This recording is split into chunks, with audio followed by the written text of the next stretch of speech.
What up, New York Giant Nation? It's your boy, Matt the Giants fan, back in the building. Just going to touch on Jason Garrett today. As many of you may already have heard, the Los Angeles Chargers, excuse me, I almost said San Diego, the Los Angeles Chargers officially hired Brandon Staley, the defensive coordinator of the Rams, as their head coach. And as of right now, that was the only head coaching interest out there for Jason Garrett, apparently. Haven't heard of any other teams trying to contact him yet. It's not official that he'll be back next year as offensive coordinator, but right now it's looking pretty good that he will be, as I'm not even sure. Out of the teams that are now left, as I'm hearing, the Lions pretty much have their guy as well. It hasn't been made official yet, but I'm pretty sure they was pretty much already had one of the Saints coordinators. So just want to give my opinion on this, and I'm going to once again play devil's advocate just as I did with the Dave Gettleman decision.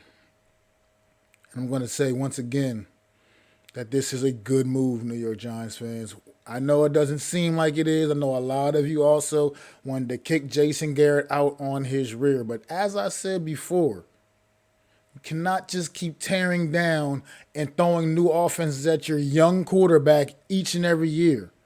I mean, ask Alex Smith. That does not work. The proof is in the pudding.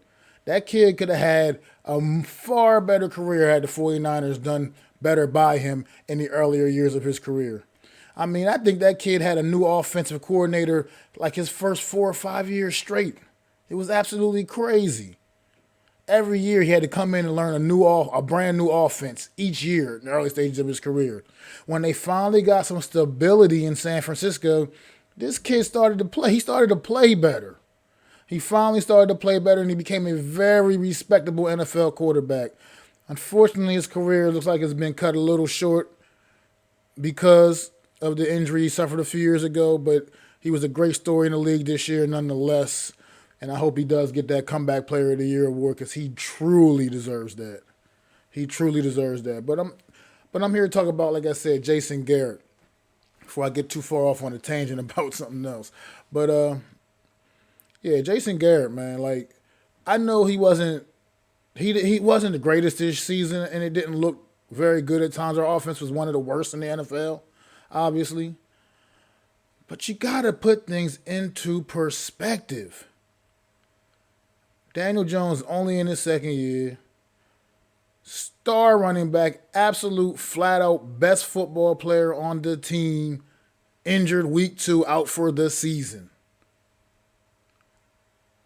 I mean, it's hard to come back from that. It's hard to execute the Jason Garrett offense without that super stud running back like Saquon Barkley.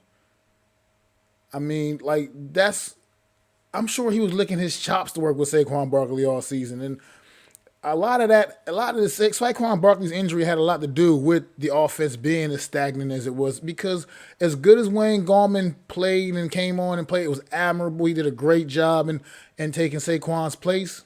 He's not Saquon Barkley. Some of those big plays Wayne Gallman made, imagine what those plays would have been if Saquon Barkley was running them. There was a play in particular I can think of in the Seattle game, as a matter of fact.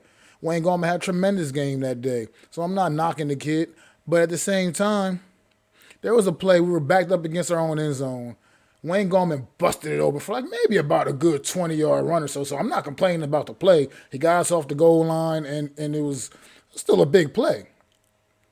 But I remember saying when I was watching that, the way that hole opened up, if that was Saquon Barkley, instead of a 20-yard run where Wayne Gallman got tripped up, for Saquon Barkley, that would have been probably 95 yards to the house.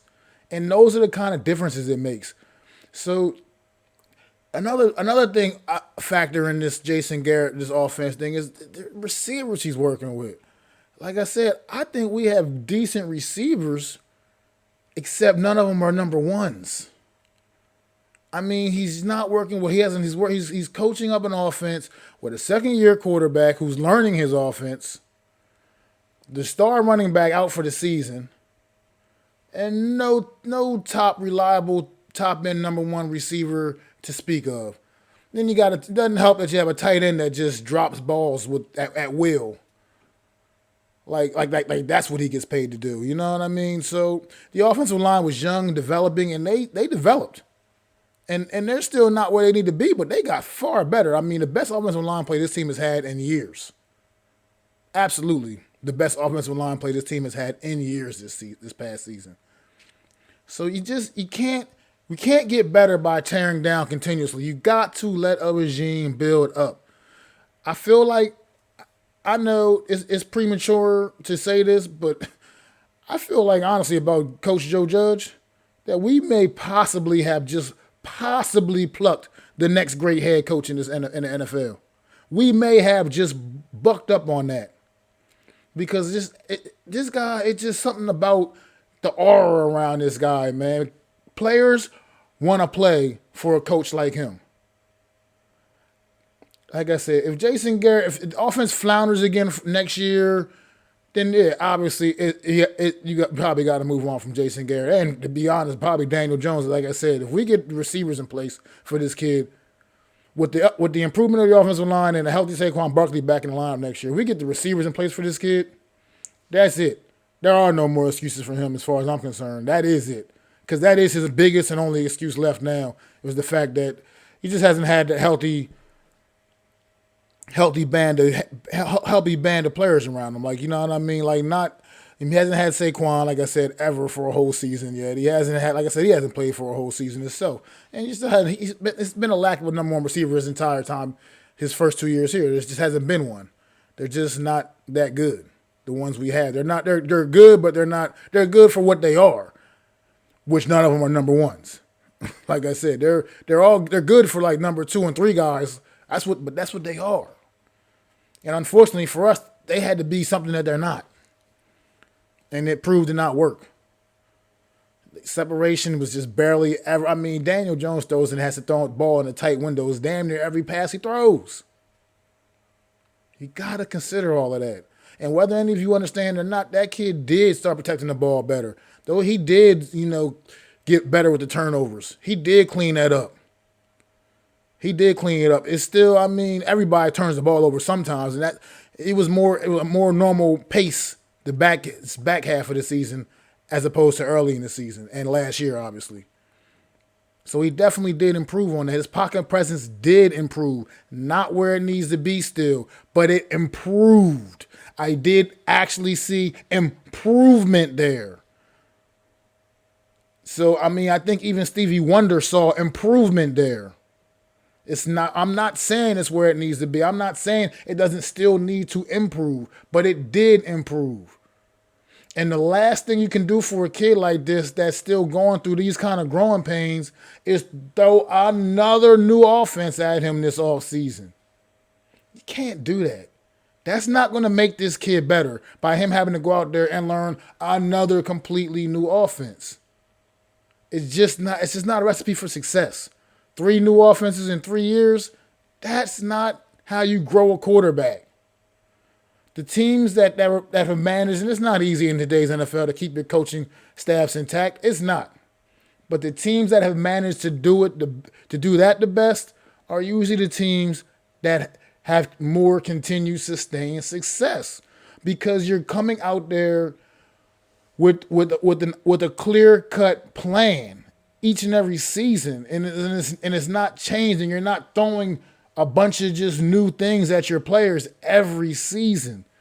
Of course, you add new wrinkles to everything. Everything gets new wrinkles added to it, but the base mission is the same. Like, it's not. They're not. You're not. It's just too much to ask for a young quarterback to just go out there and keep learning new offenses each and every year.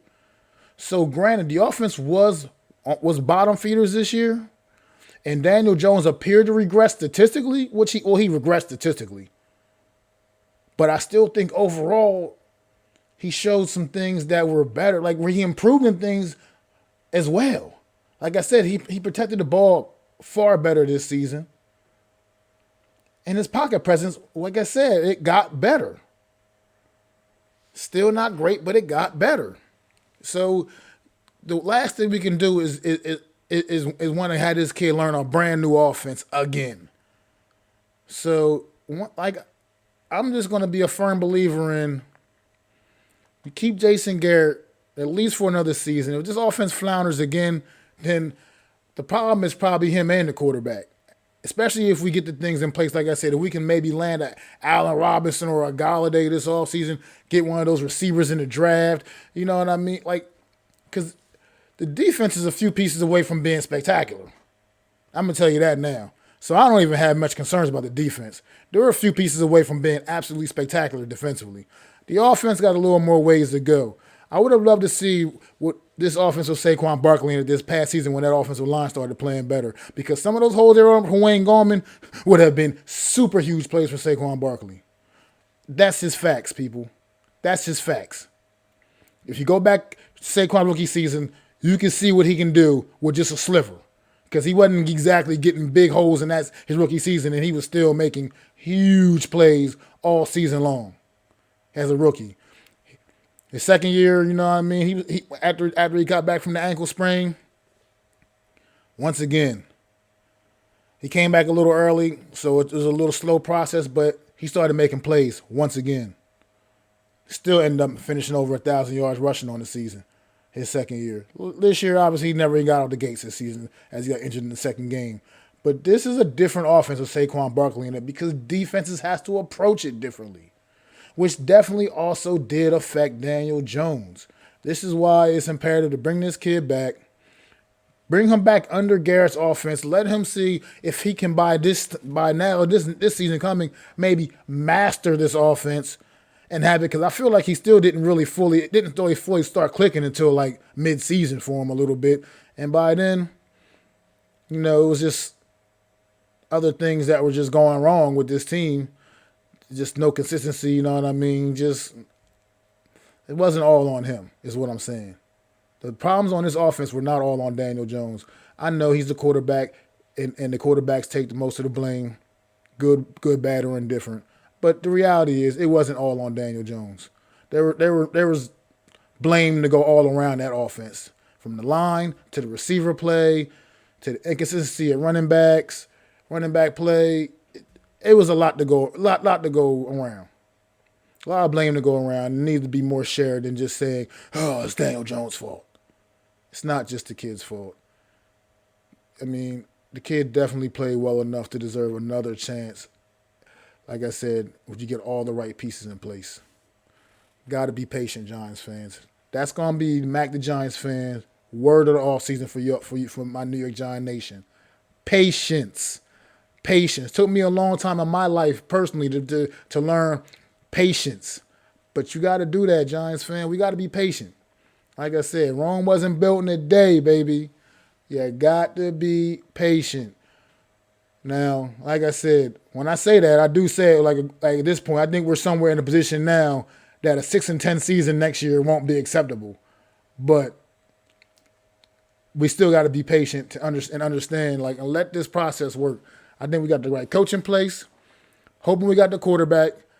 I know we got a stud running back as long as he's healthy. Got to get a couple of receivers on this offense. Like I said, our defense is a couple players away from being absolutely special, I believe.